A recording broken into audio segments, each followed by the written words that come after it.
much for the invitation to be a speaker at the Economist Forum today and to speak about the future of money. My name is Dr. Ruja Ignatova. I hold a PhD in law. I have always been very interested in financial services and worked about 6 years with McKinsey in Eastern Europe, actually when the crisis hit us really, really bad. I was spending my time in Russia with Sberbank, and it was an interesting time. I want to speak today about, as I said, the future of money, the future of payments. And I am, how to say, a bit sad to listen to the speaker before me, who are having such a gloomy outlook, focusing on all the issues that the region faces, and showing us a future where we have to do a lot of catching up in Eastern Europe, a lot of work, a lot of tasks, a lot of issues. So I would like to take a bit of a different approach. I would like to show people that Eastern Europe can innovate, that Eastern Europe can bring growth, that we are not just a follower country catching up, but actually that we also can show the world that we can do a lot. Our company, which is very young, 1.5 years old, actually writes history currently with cryptocurrency. OneCoin currently reached a market capitalization of $1 billion 3 days ago, which makes me extremely proud. And we have a network of 650,000 users over 190 countries, and we come from Eastern Europe. We started actually in this country. We had the idea in this country, and we do not only describe the future of money, actually we take a very active approach of shaping the future of money. So, Southeastern Europe is a very good place to live, and I'm born here. I have been not raised here the whole time, but I feel home here.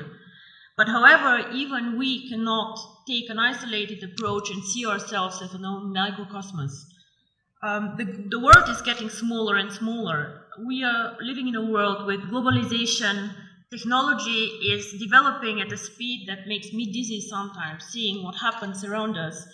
And all the innovative companies like Facebook, Google, Apple, all of them, unfortunately, are either not even coming from Europe, or like we are just a follower and just saving all our money in Eastern Europe, which is a lot of money for us to go and to buy the newest iPhone outside. So with globalization, the world becomes much smaller, much more transparent, and the needs of consumer and of companies actually change a lot. We have a lot more needs for cross-border transactions. Even as a simple customer, I have to do a lot of shopping, a lot of things outside my country. So, of course, this is a need that we need and we have to address with a company. So, what is the future of money? In my opinion, the future of money, or a big part of the future of money, will be outside the banking system as we know it today. Traditional businesses either will change or new entrants will come in the market. One of the most spectacular entrants that I've been following now for about 5 years is Bitcoin. Now, Bitcoin is a cryptocurrency, the first cryptocurrency, the biggest cryptocurrency currently.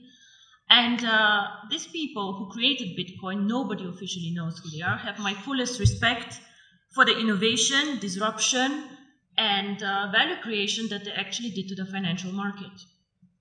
Of course, wherever there's value creation, speculators come, and a lot of turmoil can happen, but these people created something new and something really exciting.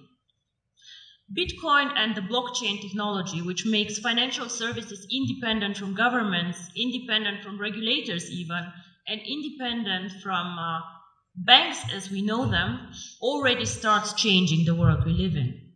However, Bitcoin until now and the more sophisticated cryptocurrencies have been a payment system, an investment system for the either very sophisticated people out there with a very, very solid IT background, for the smart ones, or for the elite who has a lot of money and diversifies their portfolio with a new exotic investment like Bitcoins.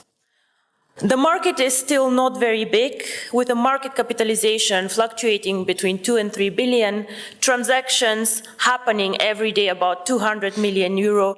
So we still have a lot of potential to grow in the cryptocurrency market, but we see a start. So We have been, or are we still an emerging market? I'm not sure what is politically correct to say, but emerging markets are out there. And we can speak about Latin America, we can speak about Asia, we can speak about Africa, extremely interesting market actually, which is like catching up now. And we can speak about also the small Asian countries. In all these countries, we have an issue that we also had here actually, a lot of people who are underbanked, unbanked, or just forgotten by the big players. Why? Because they're poor, because they have needs that are not that interesting in the transactions, or simply because some of these people do not have proper documents. I have been in countries where people, every one of them has a smartphone, but has no proper ID card. So how do these people bank? I have been in Singapore and seeing Indian people working very, very hard to support families in India. How do these people send money to their families and to their loved ones? Remittance business in Dubai, all the Filipinos working there and pushing economy. What do these people do? What they do is they either go to a bank to do foreign exchange, they go to a Western Union outlet, and they pay high fees. Because why? We as a financial sector charge always most the ones who are the poorest, who are like the ones with the needs that nobody else can serve. If you're an affluent customer, if you have a lot of money, the banks will fight for you, they'll give you cards for free, they'll do their best to make you happy. But the people out there, the mass customers, the ones who actually change the world, the ones who are working for economy, these people are underserved, underbanked, and I believe that cryptocurrency can change their life. And not only me, actually, I think Bill Gates believed the same and said that cryptocurrency can make a huge difference for emerging markets. So, what is really the future of money? I believe that if cryptocurrency is spread out there to the mass market, to people who can be made understand cryptocurrency, and as you say, cryptocurrency sounds very, very complicated, hidden, complex. Can I do it? If we manage to make cryptocurrency actually accessible to people out there who are smart enough to understand a smartphone, who are smart enough to move and to work in an Asian country, if we make it simple, we can become actually the next mass phenomenon, like Google, like Facebook, become a network of active users. Until now, cryptocurrency did not make the leap, in my opinion, because it is not user-friendly, because it's not easy to use for the mass market, and because people perceive it as very difficult. So the person or the company who makes it actually to make cryptocurrency easy to use, accessible in the markets that need it, and this is not the US, gentlemen, this is the emerging markets where people want to work with it, to use it. If we make cryptocurrency not only a tool for speculators and investors to make quick money, but make it usable, if we work on KYC, on documentation, on making it transparent and bringing cryptocurrency to the traditional world, with the regulators, by the way, the US actually government, 4 weeks ago, they said that cryptocurrency is actually in a status equal to commodities. So it means that actually cryptocurrency can be treated like virtual gold. Commodities is gold, is silver, platinum, and apparently bitcoins. So the future of money can be searched, I think, outside the banking system because we are still more flexible. We do not fight the issues that the banks have. And because we think that the next big thing is based on technology, on the internet, and on the network phenomenon that we see in all these big companies out there. I think if we manage to provide a consistent strategy, a case to use the currency, and an easy access, which is aligned with the regulators out there, transparent, safe, cryptocurrency can actually be one of the preferred methods of payment, and not only bank transfers, card transfers, and all the traditional ways that we deal money with.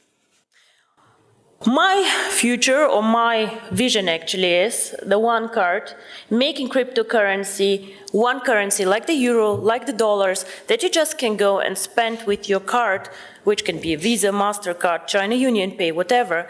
Make it a real currency that people just can go and spend out there. I have done my job whenever all of you can go with their card and just spend $1 for a dinner. This is when cryptocurrency actually became real for me. And I'm very, very curious how the next 2 to 3 years will work out for all of us. And I hope I'm right, that the future is with technology and with us. Thank you very much.